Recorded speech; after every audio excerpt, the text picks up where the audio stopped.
Ladies and gentlemen, my name is Ryan the Right. And my name is Jerry the Jerry. Welcome to Reasons to See, where we give you reasons to see. and not to see. Prisoners. So let's break out of this cage.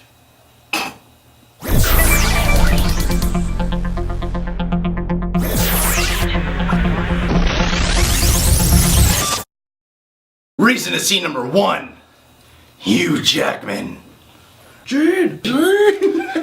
Anna! When he first starts yelling, all you start thinking of is Wolverine yelling. Yeah, exactly. Hugh Jackman's rocking it this year, man. The Wolverine was great. He was awesome in that. And now he's back in this, and most people are saying like this is his best performance. It's personally not my favorite performance of Hugh Jackman, but I can totally see why it's like considered his best by a lot of people. He's very believable as this, sort of survivalist guy who's flying off the handle. Even just those quiet moments where he's like stuttering and stuff, and in the latter moments when he's screaming at everybody. He really does come across real, and it's great. It's a fucking hard role because it's a totally complex guy, and it's one of the most complex characters I've seen all year. It's such a role of what if I was in this position? Would you go to these lengths? You know, the trailer, when I first saw the trailer, I thought the trailer like ruined the whole movie. Yeah, right. But then you watch this movie and you're like, it doesn't really ruin much actually. Yeah, no, it only feeds you one small part of the plot. Yeah, it only feeds you like the first third of the movie. So in the trailer, you see that like Hugh Jackman takes Paul Dano, the guy who's accused of possibly kidnapping his daughter, and he pretty much decides, I'm going to torture this guy and keep him prisoner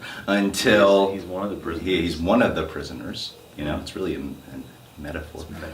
But would you go this far? Would you actually do all those things? And Hugh Jackman does such a good job in it because he manages to make this guy so understanding at the same time, and you feel for him. You don't look at him as the bad guy, but he's doing bad guy things. Oh man, he's just fantastic in the role. He's absolutely wonderful. Yeah, well, it's got that complexity, and it's also dynamic because at the beginning of the film you do get to see them, they go to a dinner party with Terrence Howard and his wife, and you get to see this guy, laughing and having a good evening, and then when everything goes wrong, you get to see how morally questionable and scary this guy can get. It's in such a way that feels real just because of how they set up that character. It is very real, like, because one thing I was thinking was this could have been a role that could have easily been one note, just some guy who's got like, I gotta get my, my vengeance, and I gotta find give me back my family. It's Harrison Ford. Sort of been the perfect Harrison Ford performance. Harrison Ford's voice sounds like a grumpy bowl of oatmeal to me now. Yeah, the older he gets, the more like weird Adam's apple-y it gets. Yeah, it's like,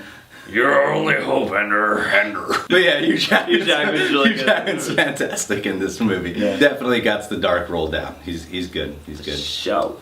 Totally different from Wolverine. It's got weird, different. a lot of confusion. Yeah, nothing like Wolverine. Weird facial hair. He's got a temper problem. It's like the opposite of Wolverine because all the beard is right here, whereas with Wolverine it's all here.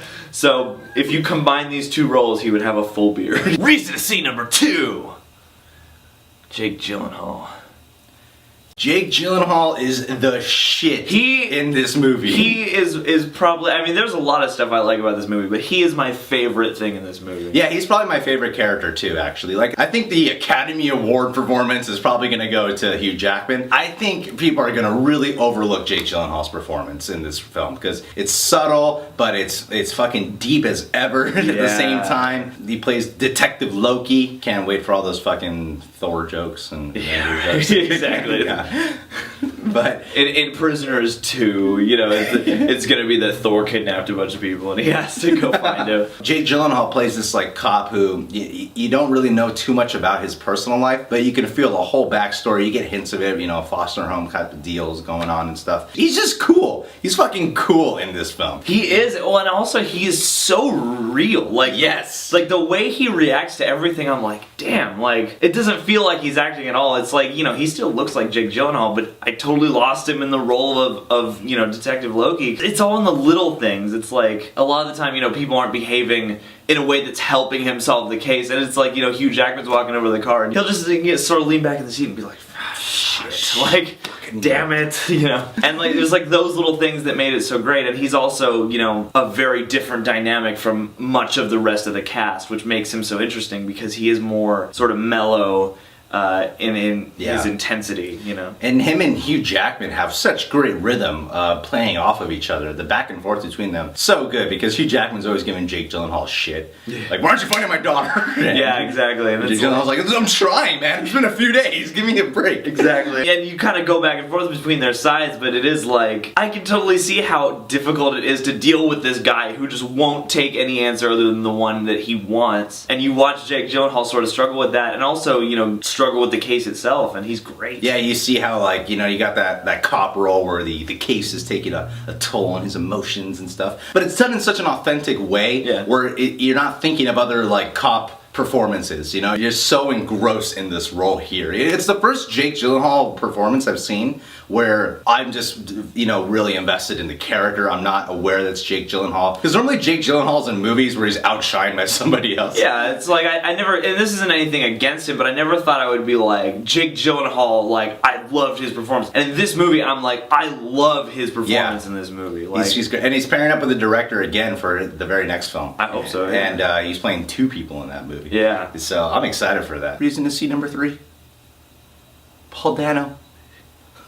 Paul Dano playing yet again another socially awkward, another very creepy guy. I wonder what he's like in real life. I hope he's a cool dude, because in every performance I see him in, he's like some introverted, awkward, you know, guy who doesn't really like to express himself too much, you know. I imagine in real life he is calm but intense. I hear he's in a band or something. Is he really? Yeah, he doesn't strike me as the kind of guy to be in a band. Does he play the bass? He looks like a bass player, doesn't he? Kind of looks like he would play the bass. Looks like he'd be a bass player, yeah. I make Chris Mintz-Plasse is a drummer. No way. Yeah, he's a drummer in a band, yeah. The fuck? Yeah, they're called the Young Rapscallions. Oh, Yeah. good. That's It exciting. must be super badass. Shit, we're cutting that out. Yeah, but Paul Dano's in this film, and he's creepy as always, and he's really good at playing these roles. He's someone who's always believable as these like socially awkward types of outcasts. I really enjoyed him in it, even though I was like, it's Paul Dano playing Paul Dano again. You know what? It's still fantastic. Only few people can pull off such a weird fucking role and make it this authentic at the same time. So kudos to him. I could see why they turn to him for roles like this, because not many people can do it. Oh yeah, I mean, I love Paul Dano. He's one of those sort of character actor guys who, whenever I hear he's in something, I'm always like, I want to check that out now. And he's great in this movie. He's very, you know, strange, you know, like you said, very awkward character, and he's so good at playing that. And he does a good job of making you wonder, like, is this guy guilty or is he not guilty? Or That's is he true. just creepy? That's Like, true, because you constantly go back and forth, going, he's innocent too. Maybe he is responsible too. No. To Hugh Jackman, kill him. You know, like exactly. You constantly go back and forth with this guy. He's probably got the hardest role in it because he has to do so much expression without dialogue. I think it's going to be another performance that's overlooked. This movie overall just has wonderful acting in it. Even I know Terrence Howard's on the list, but even he does a really good job in this movie too. Viola Davis is great, you know, and Maria Bello, Melissa Leo is awesome. Like, you know, the whole cast is great in this movie. Any, you know, flaw the movie has, the acting is certainly, for the most part, not one of those flaws. Yeah, definitely. Reason to see number 4. The writing. Aaron Guzikowski, I think. Guy wrote Contraband. No way, he wrote Contraband and he wrote this movie? Yeah, it's a big step up. The writing in this, absolutely stellar. I really dug this film a lot. Just the way the whole movie unfolds, it's like a mystery thriller. At the same time, it's a very emotional drama. You get like all these different elements in it, and it's executed so wonderfully well, where it's like you're on the journey. It's always interesting and it's always thrilling, and at times it's just so goddamn dark and gritty. It is a dark movie. Yeah, it really is a dark film. Damn, is it good? Like without this script, the actors wouldn't have been able to shine so fucking well. Yeah, I mean, it's a really interesting mystery that they've got set up, and also it's, you know, I'm sure if you've ever read a writing book or heard somebody talk about writing, it's something I noticed is that he really went out of his way to make sure that every character has a very different voice. Every character has a unique sort of aura and a vibe, you know, it's like Paul Dano hardly speaks at all. Jake Gyllenhaal's very reserved and very sort of, like I said, mellow and tense, so the way he talks is specific. And then you have Hugh Jackman, who's kind of blowing up all the time, so it's like everyone is written very distinctly. And there's Maria Bello, who's like just so into like the stage of like grief right now, you know, like she's constantly hovering back between like shock and blame all the time. Exactly. You know? It's just fantastic. The questions of morality in this film, the themes that are portrayed here, all of it is just.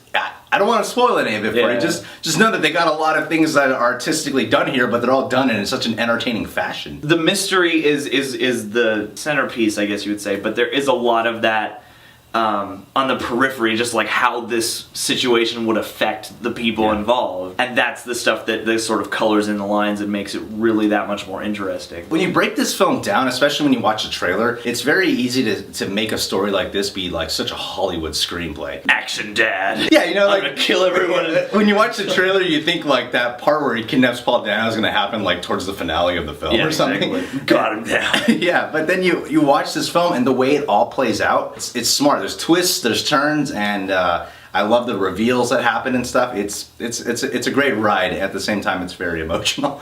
So, and very dark. Yep, it's a dark, emotional ride. Like Riddler's Revenge. Reason to see number 5, the directing and cinematography. Right off the bat, first thing I noticed, cinematography. Beautiful in this film. Seriously. Roger Deakins never does wrong, you know, like he did Skyfall, that's the last movie I remember him doing. Anyways, then a shitload of stuff, Shawshank Redemption, the guy. No, the guy's been around. He's one of the top cinematographers working today, no question about it, you know. There's like a haunting menace behind the cinematography. It's interesting because it takes place in like, kind of like a small town in a way. It's like simple, yet it's beautiful at the same time, just the atmosphere and how they capture it all. And a lot of those slow push-ins and stuff, and they really take time to just establish the air in, you know, all these places and make it sort of feel kind of tight and paranoid. It sort of looked like Drive, but it didn't feel anything like Drive. You know? It's this film, like the director, Dennis Villeneuve or Villeneuve? I don't know, sounds like a village or something. Dennis, we'll call him. His direction on this was perfect. Like, the tone established was excellent. Yeah, I don't think a crappy director could have made this movie. It's got so many different genres at play here, and he managed to pull off such a perfect execution. He obviously knows his characters, obviously knows how to work well with his actors. Yeah. And he, on top of that, knows how to work with a cinematographer to get some gorgeous cinematography going on, you know? This is a 2.5-hour film. It's not one of those films that is completely plot driven, like it's all, every scene is new plot developments. Like there is a lot of cutting back and forth between character moments and stuff, and I never got bored during this, you know. I was never like, okay, pick it up, like I'm tired of this. It's like everything was engrossing, and it's that combination of the direction and the cinematography and the acting, just everything working together, you know, really makes that tight and really makes it so that 2.5 hours doesn't feel like 2.5 hours. I will say, for a 2.5-hour film, it went by. Like it was a really immersive experience. Like, in fact, I think I caught myself in the middle going, I am not noticing that this is 2.5 hours. I caught myself doing that too. Like, it has all the elements you need for a great movie. At the same time, it doesn't sacrifice entertainment value. There are some very tense, you know, moments. There's a scene where Jake Gyllenhaal is racing to a hospital for whatever reason, and it is intense. Oh yeah, that's a great scene. There's a lot of really intense scenes. You know, a lot of people are saying this is a violent film, and there's violent moments. I wouldn't say it's a violent film overall. Yeah, it's not quantity. It's just that when violent things happen, they are very intense. But they add to the story though, you know, they amplify the experience. You get, like, they have some great makeup effects of the violence, and like it's disturbing. I remember looking at it going, good makeup effects, and then I'm like, but how do I feel? I feel very uncomfortable right now. Like, it's some very, when it's violent, but it adds. Reasons not to see. Some cliche writing in the finale. This is going to be hard for me to go into without ruining the film. I remember in the last half hour getting pulled out because I was like, okay, that is some cliche dialogue. You're obviously just saying that to give us some reveals now. Because this whole time you got such an authentic written screenplay out of nowhere when it's like getting close to the, because I think this film probably was meant to be like a 2-hour 45-minute movie or 3-hour movie, but then they had to cut it down, so they're like, you know what, we gotta like start putting some expositional dialogue in here and stuff like that. There are moments, especially there's a recurring transition of these slow fade outs as certain developments are just being made. that I wonder if those were like, there should be a scene here, but we have to move along. You know? Yeah, exactly. I felt like someone sort of told them, like, you know what, 2.5 hours is your limit. Yeah, exactly. So, and they came in 2:29. Yeah, exactly. Even in those moments, though, where there's some cliche writing, there's still some greatness in some of those moments as well. It's like, if there's any drawback to this film for me, there are occasions where certain reveals or certain little explanations for things didn't quite ring as authentic as the rest of the movie. There are certain moments where I'm like, okay, that's a little bit scripty, you know, that's a little bit Hollywood thriller, but it's not enough to make me say like, oh, it ruins the movie by any stretch. The balance is very much skewed toward the writing being really good. It's just there is a small percentage of like, okay, we gotta move stuff along. Split decision. Hugh Jackman's son. I didn't mind the son, but there was this one moment. I won't ruin it like too much for you. He's not like the most important character in the film. He blows up at Hugh Jackman. He blows up at his dad. He blows up Hugh Jackman. He blows up Hugh Jackman, and it's like out of a completely different film. He yells at Hugh Jackman, and I remember watching that scene, and I actually got very pulled out at that moment because I was like, I don't believe you, man. That just really seemed like you were acting right there. Oh, see, I gotta disagree because I feel almost the same way. I was like, the son character is in the movie and like he never has a whole lot to do, and then that one scene I was like, oh, finally, like you made him actually really emote. Yeah, so it was the scene that I was like, that yelling match scene, I was like, oh shit, like now you're both into it. And that's not really the actor's fault, it's just like that character doesn't have much to do other than, you know, sort of be in the background processing all this. But yeah, that one explosion scene I thought was like when he actually rose to the occasion, you know? That was the one, that was the moment that pulled me out the most out of that whole actor's performance. Like, honestly, that actor's performance didn't pull me out until that one scene. Yeah. Ryan's consensus. Prisoners is the reason movies are made. Prisoners is the reason movies are made. I fucking love this film, from acting, writing, directing, just all cast and crew working together perfectly. Fluid as fuck. Jerry's consensus. You know what? I agree.